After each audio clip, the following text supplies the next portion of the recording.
Senhor, fazei-me instrumento de vossa paz. Onde houver ódio, que eu leve o amor. Onde houver ofensa, que eu leve o perdão. Discórdia, que eu leve a união. Onde houver dúvidas, que eu leve a fé. Onde houver erro, que eu leve a verdade. Onde houver desespero, que eu leve a esperança. Onde houver tristeza, que eu leve a alegria. Onde houver trevas, que eu leve a luz. Ó Mestre, fazer que eu procure mais consolar que ser consolado, compreender que ser compreendido, amar que ser amado, pois é dando que se recebe, é perdoando que se é perdoado, e é morrendo que se vive para a vida eterna.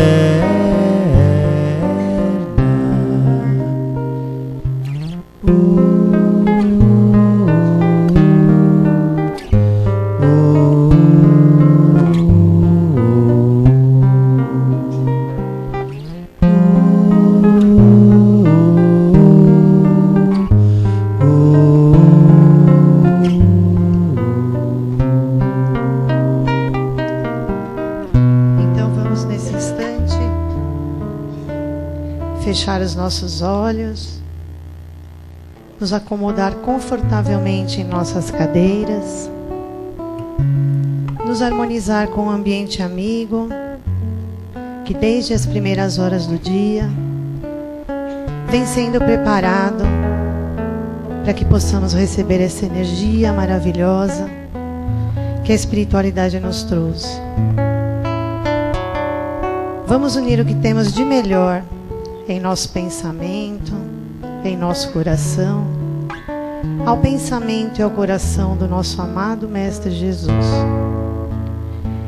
E assim, Senhor, queremos te louvar e te agradecer por estarmos aqui nesta noite, nesta casa de bênçãos e de oração, essa casa que tanto nos acolhe nos momentos difíceis e nos bons momentos de nossas vidas. Te agradecemos, Senhor, pelas forças que aqui nos trouxeram, fazendo com que conseguíssemos chegar aqui, apesar de tantas atribulações, de tantos problemas.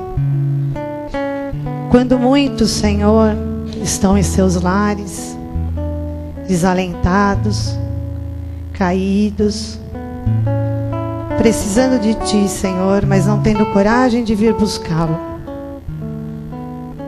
Te agradecemos, Pai da vida, pelo Teu Evangelho, pela doutrina dos Espíritos que tanto nos esclarece, nos conforta, nos ensina. Nos ensina, Senhor, que tudo que aqui viemos buscar, podemos levar conosco e praticar no nosso dia a dia, em tudo aquilo que fizermos, Pai. Nos ensina, Senhor, ao amanhecer, bendizer a vida. Nos ensina, Senhor, a espalhar o bem onde quer que estejamos. Escutar as notícias calmamente, dispor o coração a servir sem perguntas, dar a palavra amiga, ajudar conversando, suportar as provas da vida sem lamentações, apagar os problemas, eliminar o mal. Enfim, Senhor, amar fraternalmente todas as criaturas. E assim, Senhor, ao anoitecer, que possamos acender as estrelas da paz, no abrigo da consciência, em preces de alegria. E podendo dizer, eu sou seu filho. Então assim, Senhor, lhe pedimos para que fique conosco. Não por merecimento, porque ainda não o temos, pois ainda somos filhos teus pequeninos, mas por acréscimo da tua misericórdia. Que assim seja, graças a Deus. Quanta luz neste ambiente, descendo sobre nós, vibrando em nossa mente. Quanta luz, quando assim em prece, como a alma cresce aos olhos de Jesus. Quanta luz, quando em oração a voz do Mestre fala ao nosso coração. Quanta luz descendo sobre nós. Quanta luz, quanta luz.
Muito boa noite a todos.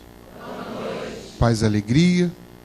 Nós queremos também dar as boas-vindas aos irmãos que estão nos acompanhando pela internet nesse momento. No mês passado nós tivemos em nossos sites mais de 10 mil acessos. Então, o público que está nos acompanhando virtualmente é muito grande em várias localidades do Brasil e também no exterior. Então, nós queremos dar as boas-vindas também a esses irmãos que gostariam muito de estar conosco, mas por razões várias, distância, trânsito, tempo, não podem estar aqui. Mas nós vamos recebê-los carinhosamente como se eles estivessem aqui fisicamente presentes. Não vamos? Uma salva de palmas para todos esses irmãos.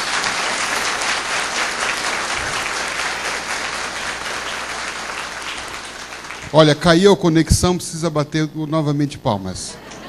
Vamos, né?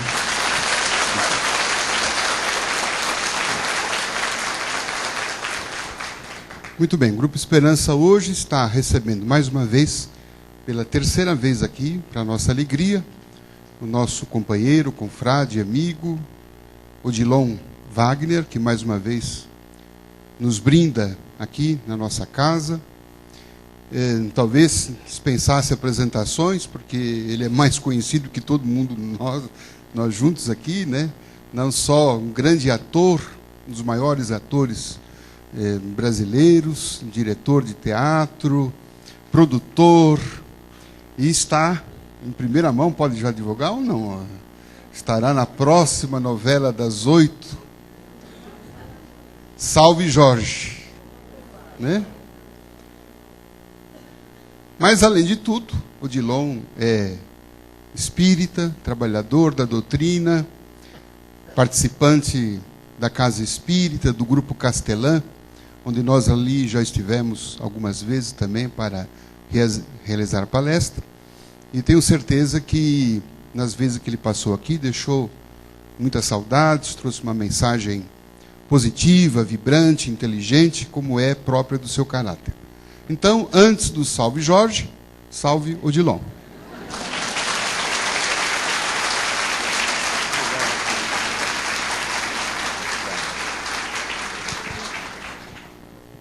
Obrigado, boa noite a todos. É um prazer enorme, mais uma vez, estar aqui com vocês nessa casa tão gostosa, tão carinhosa, que recebe a gente tão bem. Boa noite a todos que estão nos vendo também pela internet, né? E isso é um avanço maravilhoso. Eu isso já, inclusive, indiquei lá no nosso grupo que queremos ter também nas nossas palestras. Não é bacana, é interessante, né?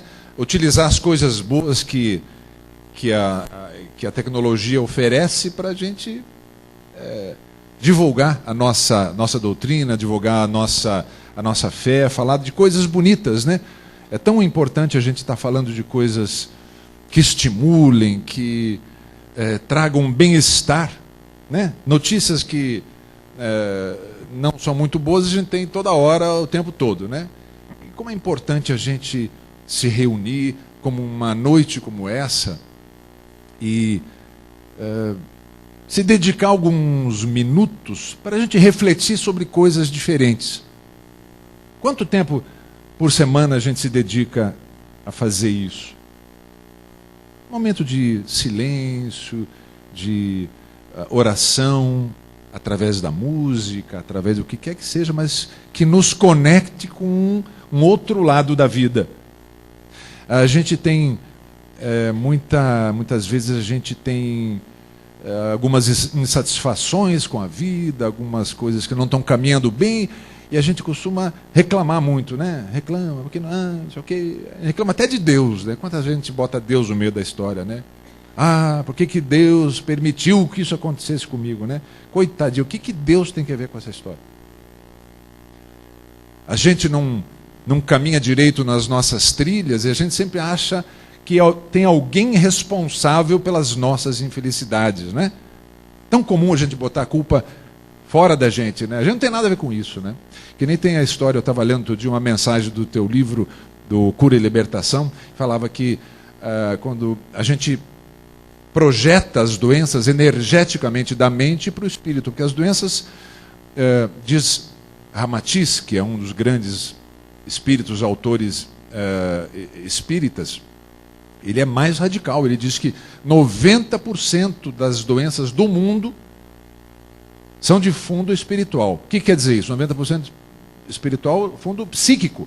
Porque a essência do espírito não é a mente, o psiquismo, a personalidade. Então, dali vem as ordens mentais e energias doentias que a gente tem que provocam, se projetam em forma de energia psicossomática. Vem da psico-mente, soma, corpo. A medicina hoje já aceita isso e comprova isso cientificamente. Isso não é mais uma realidade religiosa, espírita ou espiritualista. E você falava numa das mensagens, falou assim, que uma das doenças que são mais reconhecíveis como do fundo psíquico ou espiritual são as doenças nervosas. Uma delas é gastrite nervosa, né? Que é muito bem colocado no livro, fala assim, a gastrite não é nervosa, somos nós que somos nervosos. A gastrite é uma consequência de nós nervosos. Então, uma mente tensa, nervosa, etc. e tal, apressada, angustiada, com muitos afazeres na vida e sem organização, como a gente, de um modo geral, a gente vai causar Né? Quem tem problemas gástricos aqui, levanta a mão. Opa, eu também, esqueci de levantar as duas. É uma das doenças do tempo, dos tempos modernos, né? Então, esses momentos de reflexão, momentos que a gente tira para pensar um pouquinho, para nos conectarmos com o alto, com os seres do alto, com o Pai Criador, são tão raros e tão importantes que a gente não tem noção do que vale isso para a nossa saúde psíquica, mental, para as nossas atividades cotidianas diárias. Toda vez que a gente for lembrar, estiver reclamando da vida, que alguma coisa não está caminhando bem, é bom a gente parar, fazer um momento de ligação com o alto e tentar fazer uma autoanálise para ver o que está acontecendo.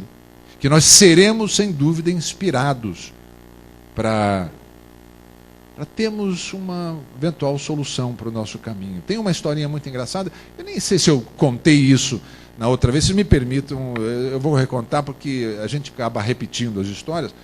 Contei a história do barbeiro, da última vez que eu vim aqui? Acho que não, né? Então, um homem estava no barbeiro, fazendo a barba, e começou aquela história de barbeiro, né? Sentado, fazendo a barba e tal. E aí conversa sobre religião, e o barbeiro dizendo para ele que não acredita em Deus, que não acredita em nada. Eu era um homem completamente cético. E ele falou, mas por que o senhor não acredita em Deus? Por que essa sua visão? Ele falou, porque Deus não existe. Se Deus existisse, não existiria tanta miséria. Não existiria tanta coisa ruim nesse mundo. Crianças sofrendo, pessoas, algum tendo mais do que os outros, sofrimento, dor. Deus não existe. E o cliente ali, sendo...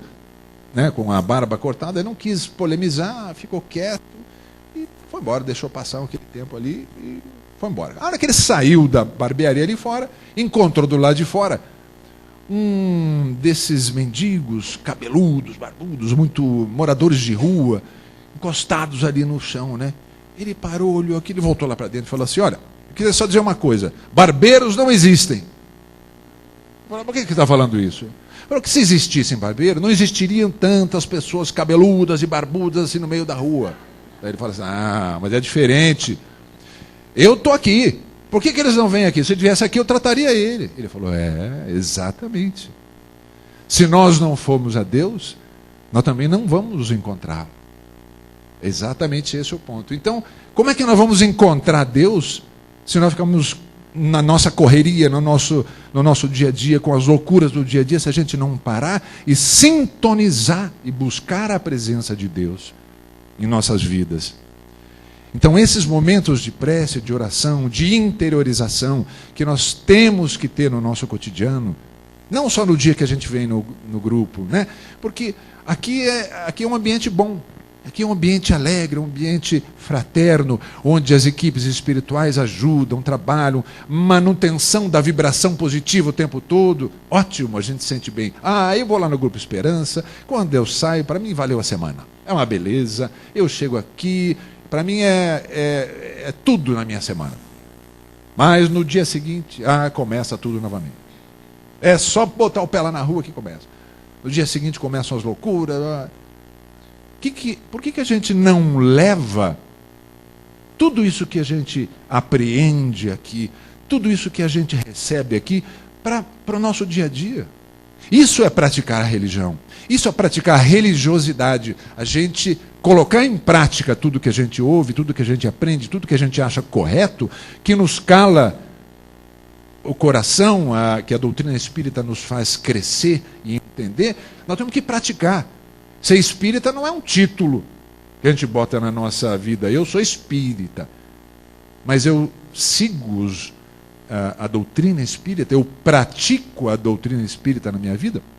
Então, sem prática, a gente não vai sair do lugar, a gente vai ficar patinando, né? Vai ficar, eu costumo chamar de os espíritas papapasses. Vão lá, toma passe e vai embora. Vão lá, toma passe e vai embora. Vão lá, toma passe e vai embora. E não sai disso. Não muda nunca. Não, se eu não vou lá, eu não estou bem. Mas é só isso, é só o passe. O passe, eu sempre digo que é que nem aquela cerejinha no bolo que vem e decora né, o tratamento, tudo. Ela vem e coloca aquela cerejinha linda em cima. Mas o passe, a transformação que a gente tem na vida, não é só naquele momento. É a preparação que a gente faz na vida. No dia a dia, no cotidiano. É como a gente se relaciona com os nossos queridos, os nossos parentes, no nosso trabalho, como é que a gente lida com as pessoas difíceis do dia a dia. É isso que é praticar aquilo que a gente aprende aqui. Que aquela história, gostar de quem gosta da gente é fácil, né? Bom, eu separei uma mensagem muito bonita desse livro, Um Modo de Entender, do Hamed, que eu queria compartilhar com vocês. Ele chama-se Paraíso Perdido. E diz o Senhor: colocarei minhas leis na sua mente e as inscreverei no seu coração, e eu serei o seu Deus. Isso é de Hebreus.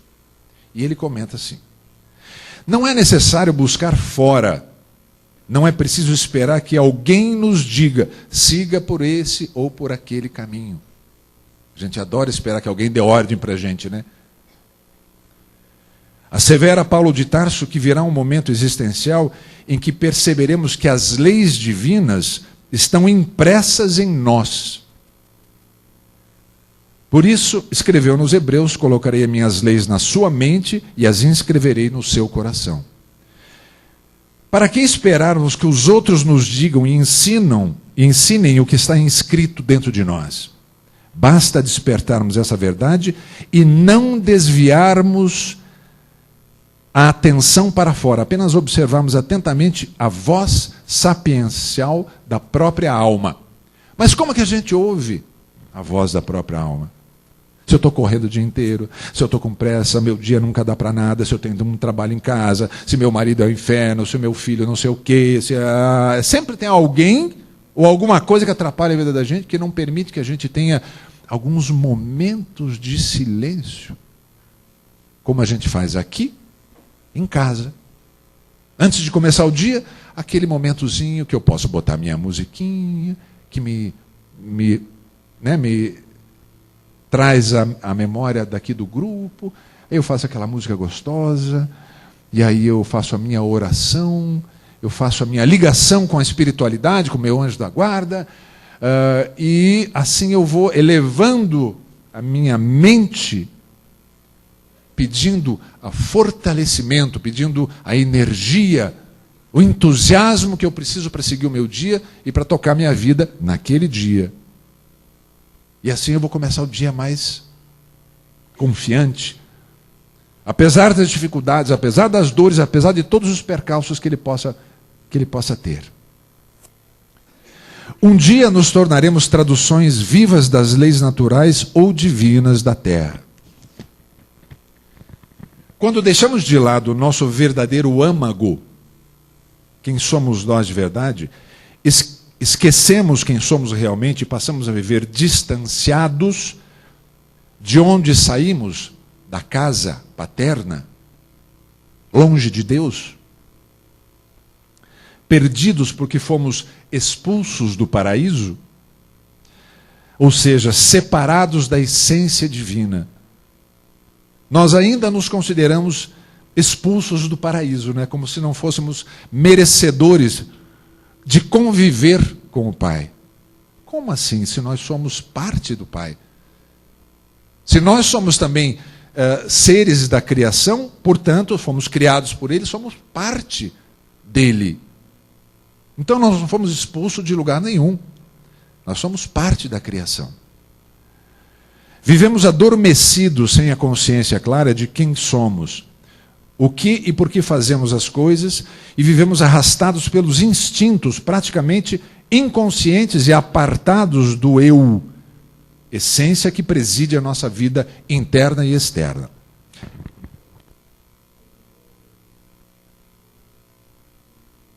Agora liguei. Aí ele coloca aqui algumas perguntas ou algumas reflexões que divide com a gente, e ele diz assim, olha, não que sejam necessariamente corretas para todo mundo, mas eu quero compartilhar com vocês alguns pensamentos. O objetivo unicamente é expor um singelo resultado das considerações dele. Então ele pergunta assim, quem é o grande orientador? A voz da própria alma. Porque a gente tem sempre a tendência de achar que as respostas da vida vêm de alguém. A gente procura que alguém dê para a gente as soluções. Alguém sábio virá e dá. Muito bem, quantas vezes nós recebemos, e eu pergunto as experiências da vida de vocês, nós recebemos orientações corretas e a pergunta, nós seguimos? Então, se a gente não segue, não adianta. Enquanto a gente não está convencido daquilo que a gente tem que, dos caminhos que tem que tomar, não adianta. É como quando a gente entra no espiritismo, né? Quando as pessoas começam no espiritismo, elas ficam em estado de lua de mel. Ah, que coisa linda, o espiritismo é lindo, chega em casa, já quer catequizar todo mundo, a família, empregados, o cachorro, todo mundo tem que ser espírita. E para quem vive com essa pessoa é uma chatice, porque quem está querendo virar espírita é ela, eles não pensaram em ser espírita ainda. Então, o caminho é nosso, mas a gente chega e fala, não adianta. Não adianta porque a gente sabe que a decisão vai ser individual. Como é que nós vamos mudar essa pessoa? Ou como é que vamos mostrar que esse é um caminho bom? Quando eu me transformo. Quando eu me modifico, eu passo a agir de diferente dentro de casa, eu passo a ser mais paciencioso, não tão irritado com as situações, eu enxergo os problemas, defeitos dos outros de uma maneira diferente, não aponto o dedo. Então, quando eu começo a mudar, aí sim, os outros começam, opa, esse negócio de espiritismo deve ser bom, porque essa daqui, se não está agora brigando porque a gente falou tal coisa, é porque, opa, aquele lá deve fazer um milagre com ela. E aí a gente vai, com o nosso testemunho, a gente vai transformando as pessoas. Portanto, a voz da própria alma. É só quando a gente faz a reflexão verdadeira é que a gente acaba mudando. A religiosidade, o que é? Um valor que não tem preço. É um valor que não tem preço porque ela nos ensina novamente. Religião é religar. Religar o homem, a criatura, ao Criador. Então, se nós não nos religarmos diariamente com Ele, nós não vamos ter a inspiração dEle. A conexão com Ele, Ele está lá. Como disse a história do barbeiro. Ele está sempre presente na nossa vida. Mas se a gente não vai junto, Ele respeita a sua própria lei da criação, a lei do livre-arbítrio. Ele deixa que nós cresçamos no nosso caminho, no nosso tempo, no momento e na hora que quisermos. Ele não impõe o crescimento. O enigma a ser desvendado, a própria existência. Como é difícil a gente entender por que a gente veio e o que a gente tem que passar e viver nessa vida, né? O pior empecilho, não agir com naturalidade. Toda vez que a gente perde a naturalidade da gente, a gente tenta ser algo que a gente não é de verdade, a gente vai ter problema na vida. Porque a gente vai estar representando um personagem que nós não somos. Perder naturalidade é perder autenticidade. Não ter medo de expressar os nossos sentimentos, por mais infelizes que eles possam parecer para alguém, ou inadequados que eles possam parecer para alguém. Nós somos o que somos. Quando nos entendemos como somos e aceitamos o que somos, é muito mais fácil para dar a volta por cima e buscar um caminho diferente. A aceitação de si mesmo é ame-se a si mesmo. Aceitar a si mesmo é amar a si mesmo. O melhor dia de mudar, qual é?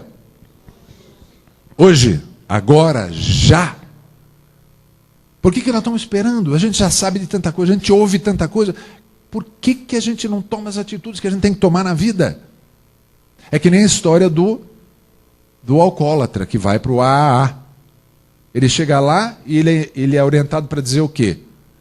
Hoje eu não vou beber. Não é? Mas quando que começa a cura dele? Quando começa a cura de uma pessoa que é viciada em alguma coisa? Viciada no álcool, na comida, nos vícios de comportamento? Quando? Quando ele aceita que ele tem o problema. Né? Porque vocês já viram a pessoa que é fofoqueira, que fala demais, fala, não, essa menina, você está falando muito. Você, não, mas eu só estou comentando. Ela não aceita que ela é uma fofoqueira contumaz, que fala mal até da parede.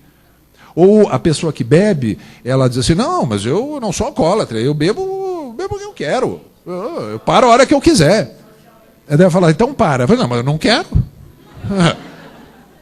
E assim vai levando, vai levando. Mas quando ele diz, eu sou alcoólatra, aí começou a cura. Aí quando ele vai para o AA, ele fala assim, não, eu nunca mais vou beber. Ele fala, não, não vai beber não, você não vai beber hoje. Então eu não vou falar mal do outro hoje. Eu não vou fazer fofoca hoje. Eu vou tentar não brigar com o meu companheiro, a minha companheira, o meu filho, com o meu trabalho, aquela pessoa com quem eu tenho muita dificuldade, hoje. Eu não preciso falar assim, eu vou ser amiga dela pro resto da vida. Não, hoje. E se a gente se impõe essa prática cotidiana, que isto é prática do Evangelho, que prática do Evangelho não é pegar um livro do Evangelho e ficar gritando o Evangelho no meio da rua. Não. Prática do Evangelho é praticar. É dizer assim, eu tenho dificuldade com aquela pessoa, então hoje eu vou chegar e vou sorrir para ela, por mais que o meu aqui não quer abrir, que trava, mas eu vou abrir e vou dizer, bom dia, tudo bem? Ela vai ficar, outra pessoa vai dizer assim, aí tem. Nunca sorriu para mim, nunca falou nada. Mas como isso contamina, o amor contamina. Por mais que seja difícil, vocês já viram como o sorriso contamina? Já fizeram a experiência de estarem na rua, passando, conversando com alguém, andando, e alguém vem do outro lado, pessoa que você não conhece, a pessoa vai passando e fala assim, bom dia. A pessoa na hora fala, bom dia. Ela responde rápido, meio assustada, mas ela sorri. Eu não estou acostumada que alguém sorria para ela. Eu tive uma experiência pessoal muito interessante no ano passado, quando eu fiz a Dança dos Famosos, que é um programa muito popular, muito mais popular que novela, por exemplo. Muito mais. E eu tomei um susto, porque eu estava acostumado a andar na rua, as pessoas acenam, cumprimentam e tal, eu estou acostumado com esse tipo de abordagem. Mas na época da Dança Famosa era impressionante. Tinha dia que aconteceu de eu estar na rua, conversando comigo, aí uma buzinação, aí a gente olhou, falou, que coisa chata, os ônibus buzinando, era um chofer de ônibus fazendo assim para mim, Aí eu tomei aí que caiu a ficha de ver como... Isso foi muito intenso daquele período todo. E eu senti foi uma coisa tão bacana, e eu me obriguei, naturalmente, a começar a responder. As pessoas estavam sendo tão simpáticas comigo, e eu também me abri muito mais, porque eu tinha um pouco assim esse costume de, até por discrição, porque eu acho chato, né? O ator conhecido sair na rua assim, tudo bem, dando tchau para todo mundo. Parece que a gente está pedindo, né, que as pessoas reconheçam. Então eu dava mais discreto. E aí eu mudei um pouco a maneira de agir. Comecei a olhar. A pessoa, eu não procuro. Agora a pessoa olhou, eu olho para ela e faço um cumprimento. E a quantidade de sorrisos de pessoas amorosas e gentis que eu amealhei nesse período foi uma coisa impressionante. Então foi uma experiência muito enriquecedora para mim. E eu proponho a vocês, sorriam mais. Mas eu estou falando no ambiente de trabalho. Quantos de vocês não entram em casa, no trabalho, qualquer dia, normalmente, e falam, bom dia, tudo bem? Mas olhando para a pessoa, olhando o olho, diz assim, olha, pintou o cabelo, ficou bem, hein? Adorei o teu cabelo. Olha, só isso para a pessoa dizer assim, olha, ela prestou atenção em mim, percebeu que eu cortei o cabelo, que eu estou com está com uma roupa bonita, olhou para mim. É tão importante a gente fazer isso que esses pequenos gestos quebram o gelo dos relacionamentos e criam oportunidades enormes na nossa vida. Desse tamanhinho, um gesto que a gente faz.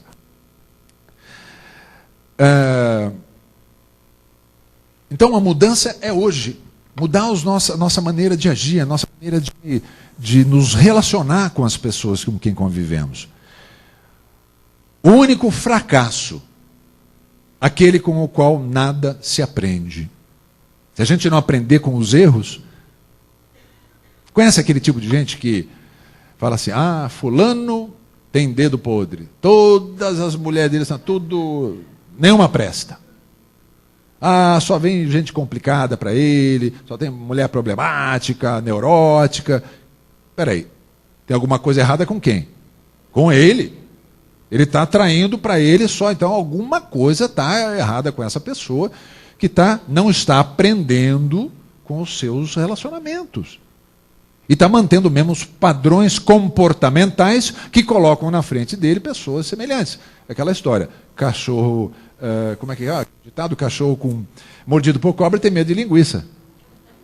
Uma vez já aconteceu, fala assim, olha, eu vejo um outro relacionamento chegando na minha vida mais ou menos assim, eu falo, olha, peraí, não é bem assim. Assim eu não gostaria de ter novamente.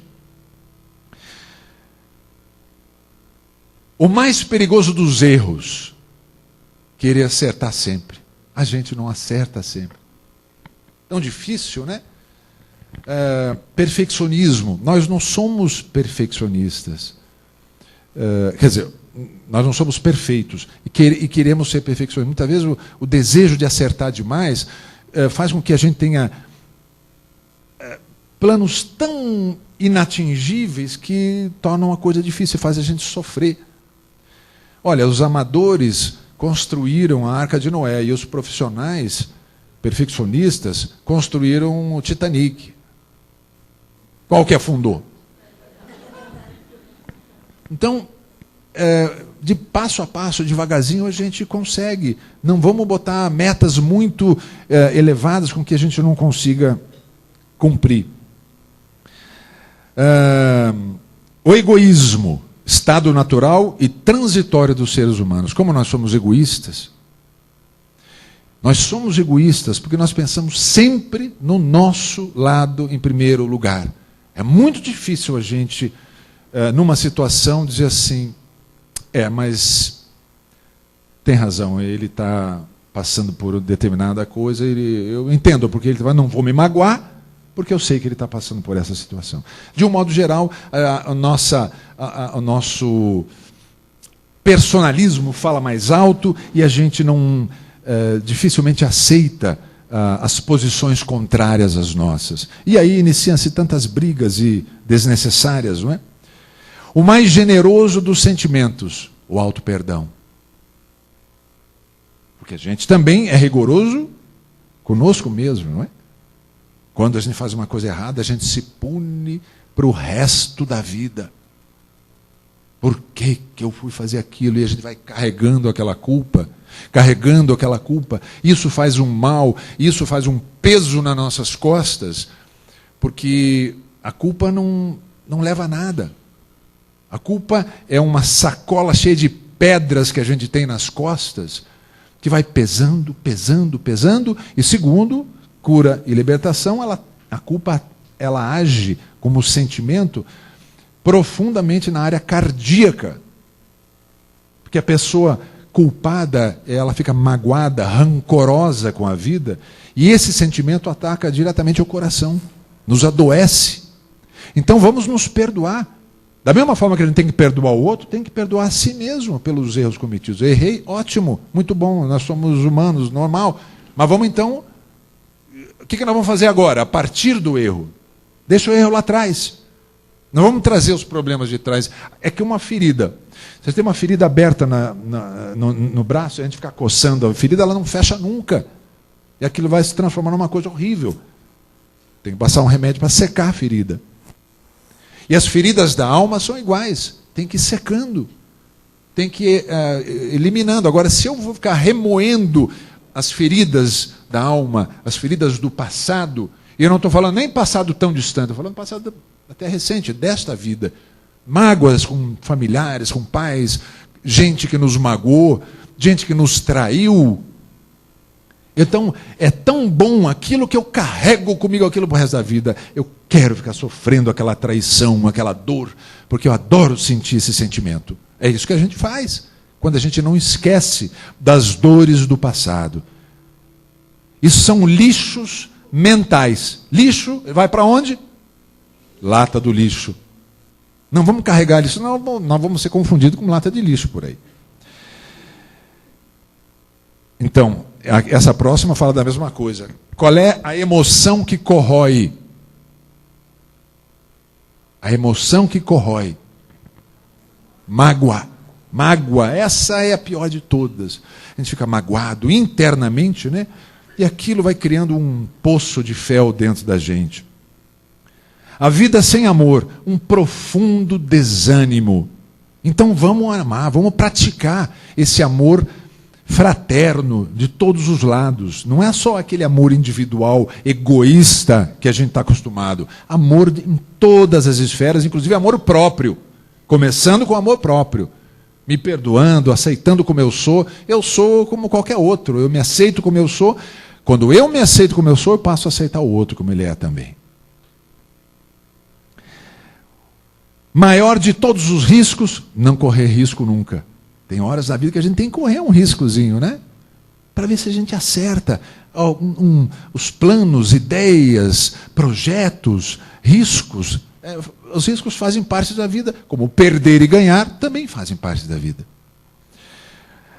O presente mais querido, amar e ser amado, não é? Como é bom a gente viver num estado de amor permanente, quando a gente se sente amado por alguém.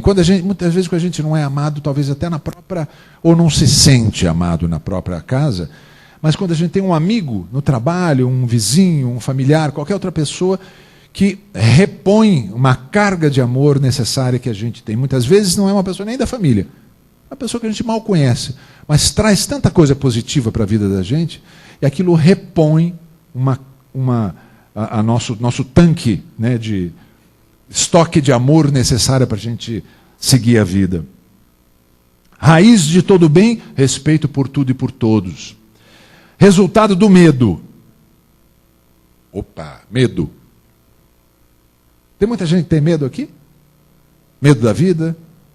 Quem aqui é mais pessimista do que otimista? Levanta a mão, deixa eu ver.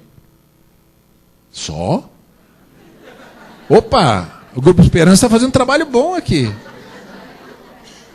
Você toda semana vem falando, né? Muito bem, parabéns. Porque existe uma tendência grande de a gente ser pessimista, né? A gente vê as coisas sempre pelo lado negativo. Eu tenho uma amiga atriz nossa, que já é desencarnada, é uma senhora desencarnou com bastante idade. Uma vez nós estávamos saindo para Santos, fazer um espetáculo lá em Santos, e estava um dia lindo, estava um sol lindo. Sabe aquela serrinha de Santos, quando a gente desce, aquela serrinha antiga, linda? Chega uma certa hora, a gente vê a Baixada Santista linda lá embaixo. Quando aquilo abriu e olhou, todo mundo, nós estávamos num carro grande, todo mundo, e falou, olha que coisa mais linda, que bonita. E ela, tomara que não role uma pedra aí de cima e caia em cima.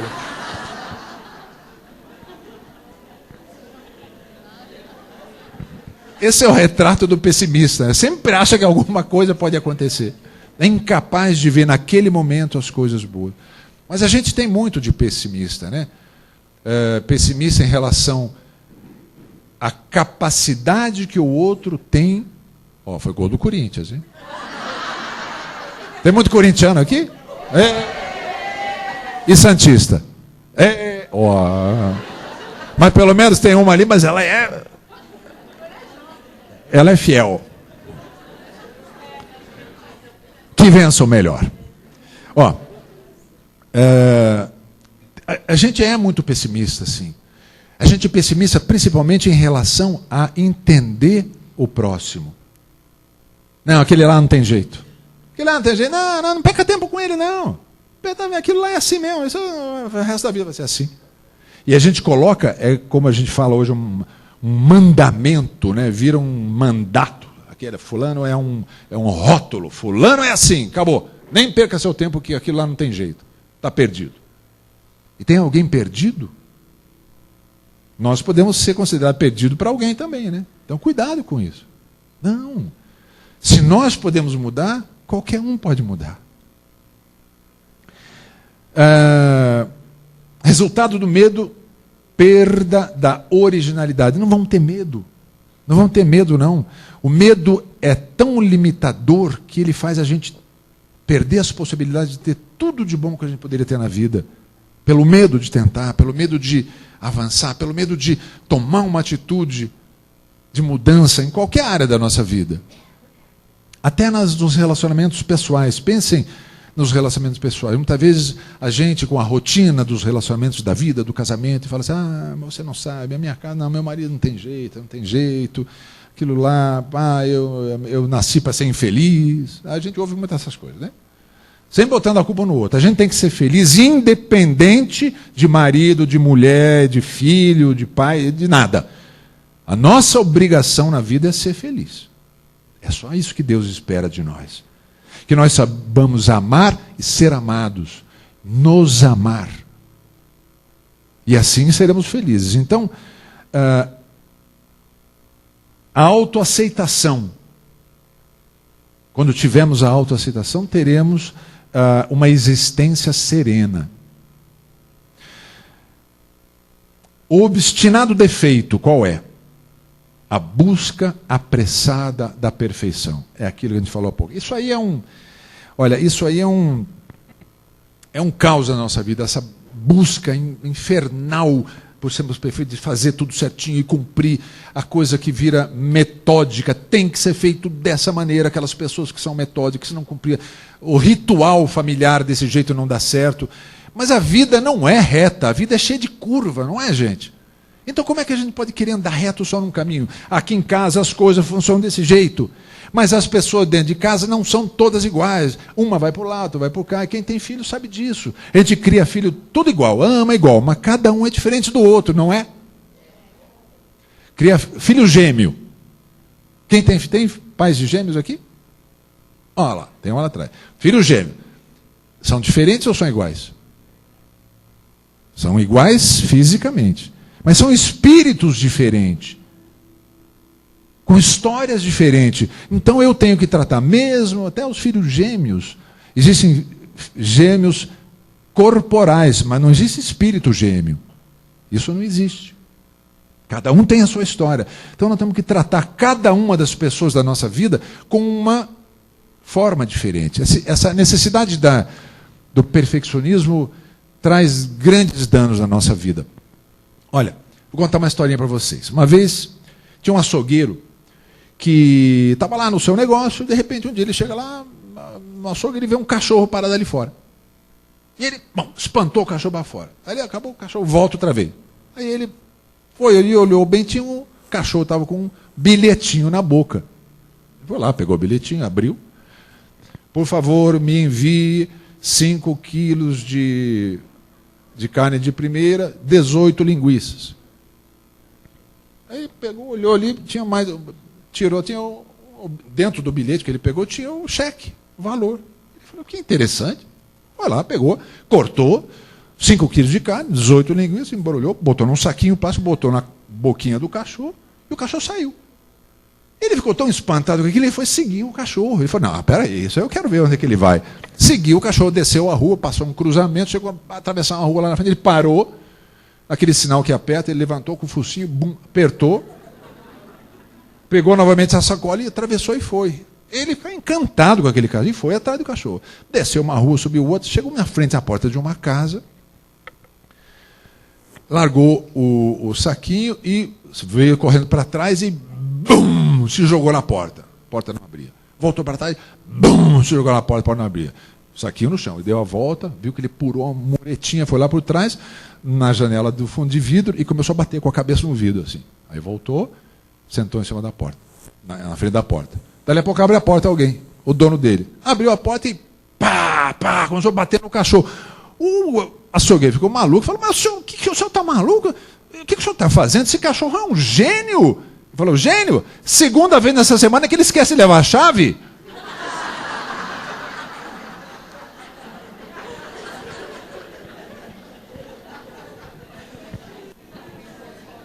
Ou seja, por mais que a gente faça, nunca vai ser perfeito. Sempre, para alguém, a gente pode estar falhando.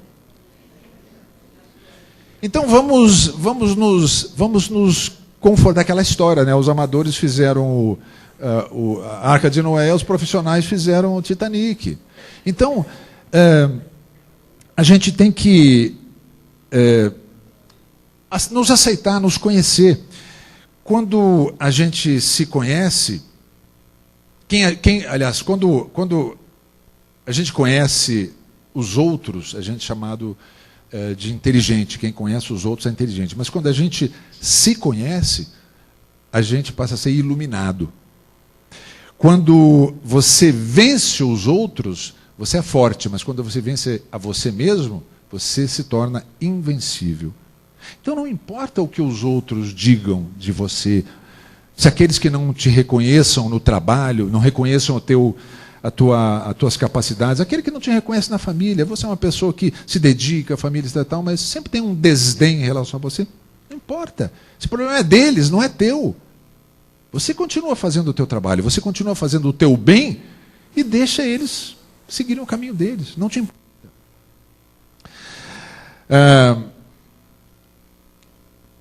O pior dos inimigos: a falta de bom senso.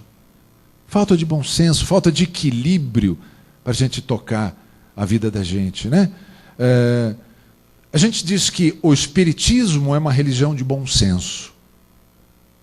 Quiserem...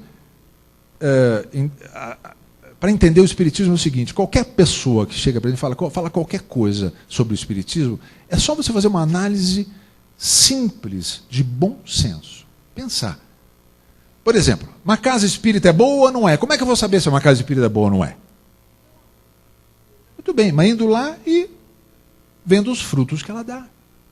Ouvir o que ela fala. Como são as pessoas, como eu sou atendido, quais são as ideias que se propagam lá. Sentindo a vibração do ambiente. Porque obsessor também sabe ser gentil, não sabe? Tem lugar que é lindo, chega lá, tem aquela história do inferno que vocês conhecem, né? Conhece a história do inferno? A pessoa vai para o inferno, chega lá na frente de São Pedro e diz assim: você pode ir para o céu ou para o inferno. Conhece essa história? Aí a pessoa fala assim: posso escolher? Ele fala: pode escolher, onde você quer ir?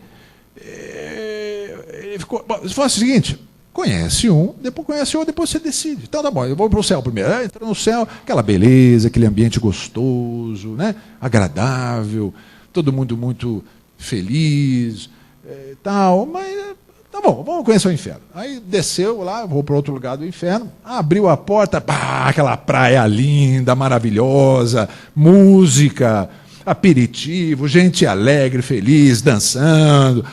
Aquilo mesmo, o cara fala: olha, eu gostei muito do céu. O céu é muito agradável, mas aquilo lá é mais o meu gênero, tal. Eu acho que eu vou ficar. Não tem problema, não. Fica à vontade. Então, ele, desceu, chegou lá, abriu a porta, aquelas labaredas do inferno, fogo. Ele entrou e falou: mas como? Mas eu vim agora há pouco. Eu falei: meu amigo, a propaganda é a alma do negócio. Os obsessores também sabem aplicar uns golpezinhos bons na gente. Tá cheio de casa que a gente entra, fala bonito, tal, e dali a pouco. Então não é só a aparência que conta, mas também bom senso é a gente, né, ter a capacidade de sentir.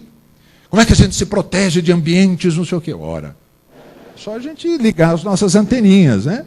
Esse acho que foi do Santos, hein?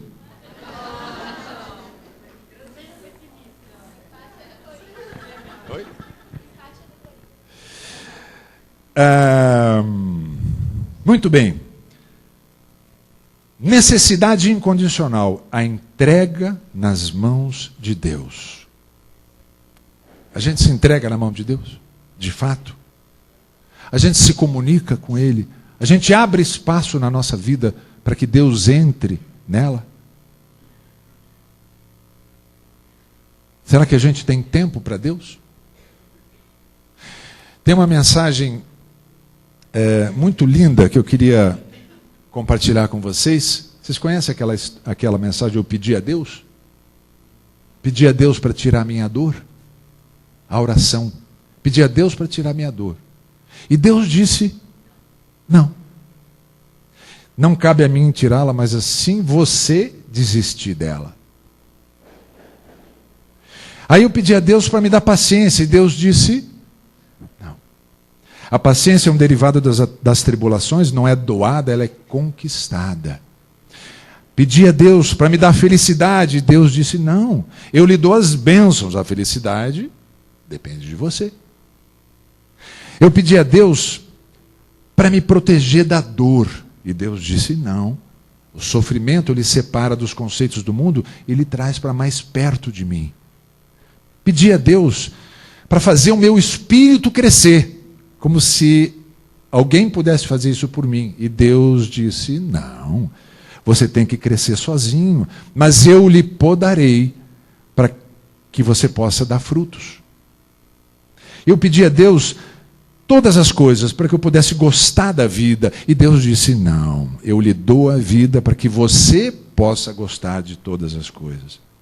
E eu pedi a Deus para me ajudar a amar os outros da mesma maneira que Ele me ama. E aí Deus disse, agora começas a entender o sentido da vida. Quando eu me coloco no mundo para amar como Ele nos ama.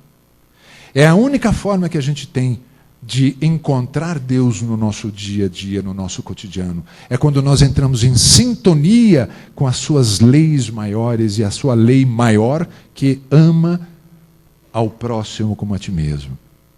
Essa visão que a religião, a religiosidade nos traz e que a gente abandona quando sai muitas vezes daqui da casa religiosa, é o que temos que mudar dentro de nós.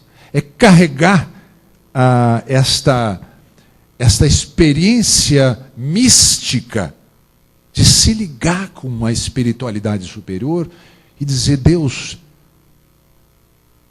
eu estou aqui, ligado em você.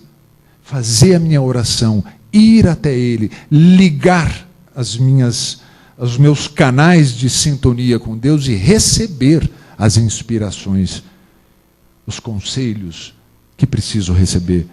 E quando eu tiver isso, eu não vou precisar de ninguém para me dizer para onde andar, para que lado tomar, que caminho eu tenho que seguir. E para finalizar, eu queria ler um poema lindo para vocês que dizem que é de Cecília Meirelles. Eu não sei se é, porque a gente recebe muita coisa que hoje em dia que é do fulano, se que eu não sei, mas não importa. É tão bonito que vamos fingir que é dela. Pode ser que seja mesmo, alguém pode saber disso. Ele diz assim, é difícil fazer alguém feliz, assim como é fácil fazer alguém triste. É difícil dizer eu te amo, assim como é fácil não dizer nada.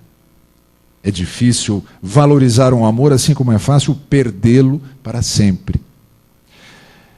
É difícil agradecer pelo dia de hoje, assim como é fácil viver mais um dia. É difícil enxergar o que a vida traz de bom, assim como é fácil fechar os olhos e atravessar a rua. É difícil se convencer de que se é feliz, assim como é fácil achar que sempre falta alguma coisa. É difícil fazer alguém sorrir, assim como é fácil fazer alguém chorar. É difícil colocar-se no lugar de alguém, assim como é fácil olhar para o próprio umbigo. Se você errou, peça desculpas. É difícil pedir perdão? Mas quem disse que é fácil de ser perdoado? Se alguém errou com você, perdoa. É difícil perdoar? Mas quem disse que é fácil se arrepender? Se você sente algo, diga. É difícil se abrir? Mas quem disse que é fácil encontrar alguém que queira escutar?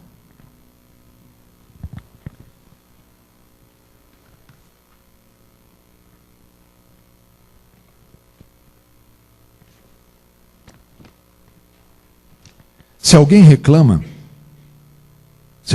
de você, ouça.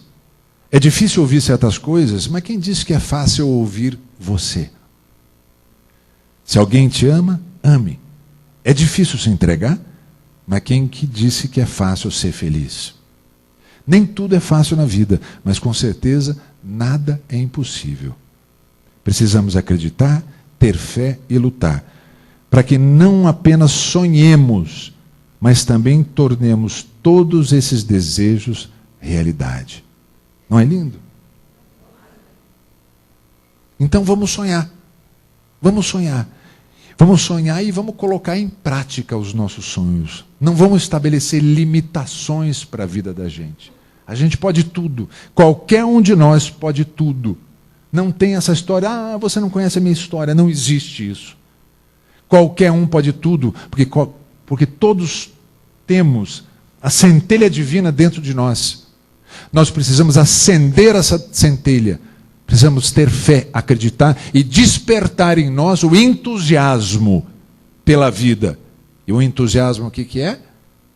Despertamento da energia divina dentro de si. Esse é o valor, esta é a tradução da palavra entusiasmo. Entheos, vem do grego entheos, despertar a energia divina dentro de mim. Então eu tenho entusiasmo pela vida. É aquele que enxerga o bem em todos os caminhos, enxerga o bem em todas as possibilidades, e os caminhos se abrem para esse que enxerga a vida dessa maneira. Então vamos sonhar e vamos trabalhar para que a gente tenha a possibilidade de ser feliz, independente de qualquer coisa. Vamos fazer esse compromisso? Vocês topam fazer esse compromisso? De ser feliz? Quem quer ser feliz, levanta a mão. A partir de quando? Então, viva a felicidade.